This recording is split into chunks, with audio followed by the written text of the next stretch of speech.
I think it's like the best strategy for like people to start. There's no excuse why not to get started after that, right? Yeah. You probably got put through the ringer on that one. When the mortgage was covered, I'm like, dude, I got to do this again. Yeah.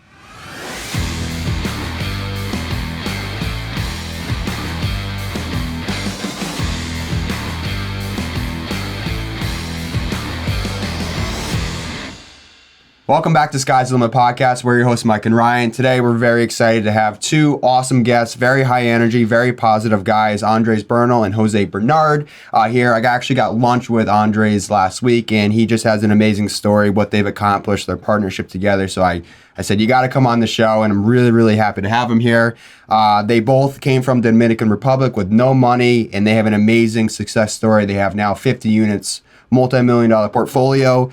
They manage all their own properties. They do a lot of flipping. They also have side businesses like writing a book and opening a restaurant. So really, really impressive guys. And with that, let's bring them on.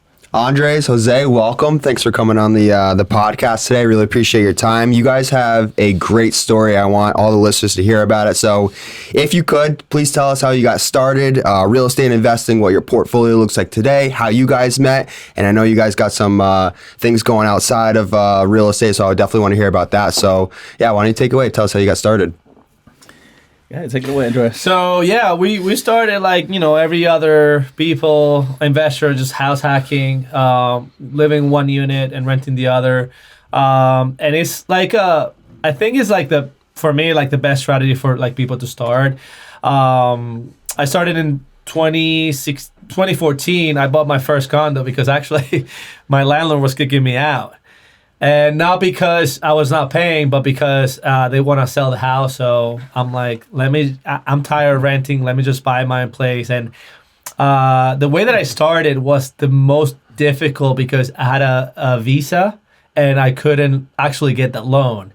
So we tried for like almost 2 months. My lender tried for almost 2 months. And after like 25 rejections, the lender said, I found a bank in California that can, fund because you're not visa, 3-year visa. So that's how it started for me.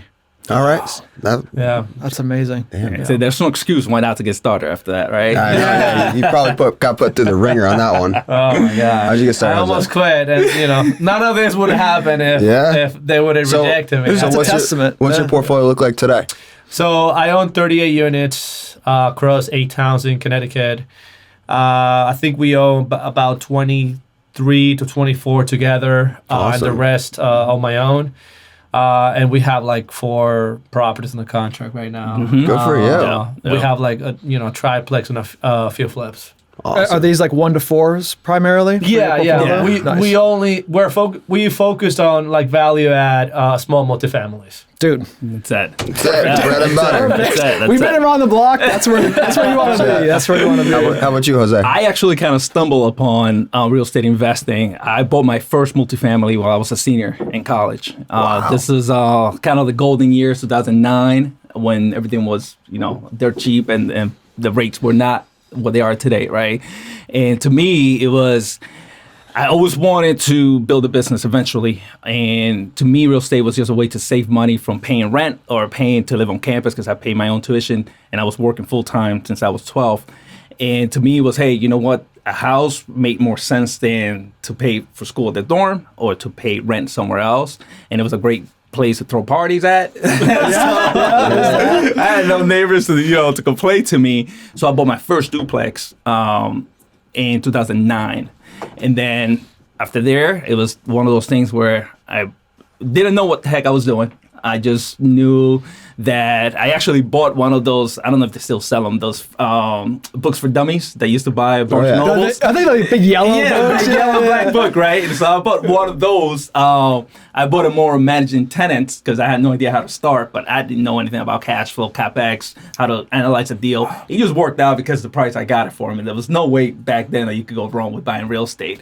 So I bought that, and after a while of having that, I had literally the first floor was covering pretty much like 70-80% of my mortgage. I was living in the second unit. I had a buddy paying rent to crash on the couch. I had another buddy paying rent for another one of the rooms. So I had 2 rents coming in from that upstairs, the downstairs. So I say, hey, I got to do this again. So I kept house hacking. I house hacked my first 3 properties, meaning I lived from the investment as an owner occupied before actually started buying investment properties. And that's how it all began. Wow, that is unreal. That's almost how I did it too. House hacked it, rented rooms out to my friends, and like when the mortgage was covered, I'm like, dude, I gotta do this again. Yeah, do it again. That's just how. And like, I think the moral of both your stories, like, you just took action. I think a lot of people get carried up in analysis by paralysis. They're just looking, they're asking questions, they're doing all the right things, but then when push comes to shove, they never take that next step and actually close a damn deal. 3 years goes by before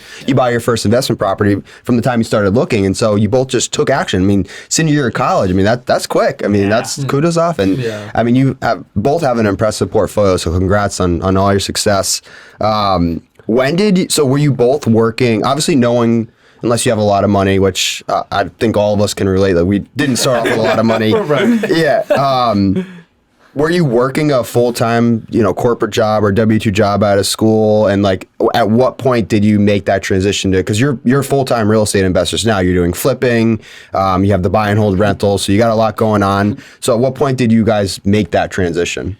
So for me personally, I'm huge on mindset and fear, and believing that, fear that we place on ourselves is probably the number one thing that stops us from taking action. Fear of failure, fear of people judging us, that we took the wrong decision, right? So I've been one who, like everyone else, has dealt with trying to get over that, right? So when I got out of college, I work in sales. I have worked in sales for like 12 years before I actually decided to stop working. And back in 2012, to give you an example, I was making about $100,000 at a sales job, which 2012, that's decent money. I had a good amount of money in my 401k. I quit my job, wiped out my 401k, bought a food truck. Wow. Okay, complete 360 there. Yeah, there's a lot of stories behind that food truck. Yeah. Wow. And this was all while I was buying houses. So I started buying one a year, because I was doing the house hacking. So I bought the one in 2009, then another one in 2010, and so forth. So as far as the whole fear thing, which, like Mike was saying, so people don't take action, I think that's the biggest thing, right? And if anyone out there, I get it. If you have a family that depends on you, it's tough to make that jump, right? But believe me, the regret of not doing it is much bigger than any risk that what you're leaving on the table is a lot bigger than anything else that you might lose at that point. So for me, as far as quitting my job, I actually, quote unquote, financial freedom, which that's, individual to anyone, but I quit my job back 5 years ago. So it's been 5 years since I've been full time. So at the beginning, since 2009, I was part-time, I was building businesses, I was buying real estate. In the last 5 years, that's when I focused primarily on real estate. Wow. Mm-hmm. And for you, if you don't mind me asking, how many units did you have under your belt, and what was that passive income like for you to make that jump? Sure. So when I quit the job, at that point, from real estate, I probably had roughly about, I want to say like 15 units. My cash flow at that point was close to $5,000, but I also had another business that I had built already. So one of my biggest things has always been, if you're going to quit due to real estate, first of all, it doesn't happen overnight. It takes a long time, as you guys know, when it comes to quitting your job. And then number two is that you shouldn't utilize real estate to fund your lifestyle until you are maybe making 30, 40 grand. And I say that because if you're going to scale, number one, you should reinvesting everything that you make in real estate, which is what I did. The only way that I got to buy houses is because I didn't depend on the real estate money coming in. I built another side business to have enough money to cover my expenses. Real estate, whatever it was making in a year, get it reinvested. Until the point that now, Andres and I, we work a lot with private capital. That's how we fund a lot of our deals. But at the beginning, I didn't, even when I quit my job, out of that $4,000 that I was making in cash flow, I wasn't touching it. Now, I was living within my means, that you have to make certain sacrifices, which I did back 6 years ago. But I was primarily making money from that side business, and everything that real estate was making, I was putting it right back into the business to continue growing it. Yeah, wow. That's awesome. Yeah. Question for you on this, and we have started asking people this, and you guys can both chime in, but is real estate is your primary focus at this point? Yes. Okay, so question for you.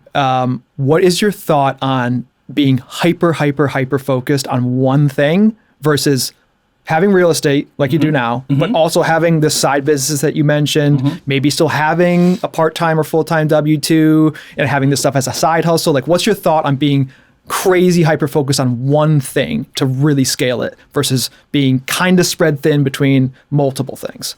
I think it also depends on your personal life situation. When I was doing this, I didn't have kids. I didn't have a wife. So I was at a point in my life where I still do, but I was literally working nonstop, and it was no real balance. A lot of people talk about that balance, life and work balance. The first 6, 7, 8 years, there was no work-life balance. I was just working like crazy. Now, I always tell people you shouldn't quit your job to dive into real estate. I think that it's not the right way to do it. It's just my opinion. Because once again, you shouldn't rely on real estate to cover your life, as far as your life expenses. You should either keep your W-2 and invest in real estate on the side, build a side hustle, a side business that could help you complement what you're making on real estate, so that eventually you could quit that job and then you have the real estate and the side business making enough money. But especially now, with things don't cash flow like they used to, as you know, the prices are not the same as they used to. So anyone who tells you that you're gonna quit your job and reach financial freedom with 2 duplexes, go check them, because I don't think that's true. Thank you so much for listening to Sky's the Limit podcast. We're always releasing new content, so if there's something you want to hear, be sure to comment below. And don't forget, subscribe to our YouTube channel.